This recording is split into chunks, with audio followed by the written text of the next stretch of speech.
Les forces de sécurité soudanaises ont tiré jeudi matin de nouvelles grenades lacrymogènes sur des manifestants anti-putsch à Khartoum, au lendemain de la journée la plus sanglante depuis le coup d'État du 25 octobre avec 15 morts.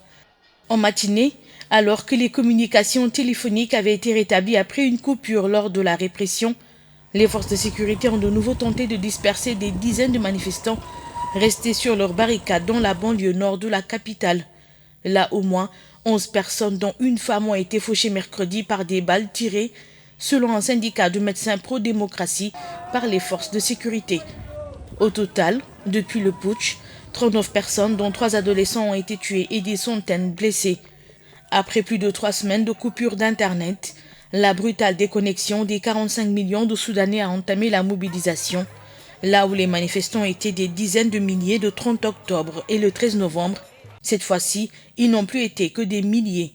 Face à eux, les forces de sécurité étaient tout aussi nombreuses, bloquant les ponts reliant Khartoum à ses banlieues et les avenues habituellement arpentées par les manifestants. En 2019, pour dire non au dictateur Omar el-Béchir et désormais au général Abdel Fattah al-Bourhan, auteur du putsch. Ce jeudi, de nouveau, elles étaient déployées et tentaient de dégager les barricades à Khartoum Nord.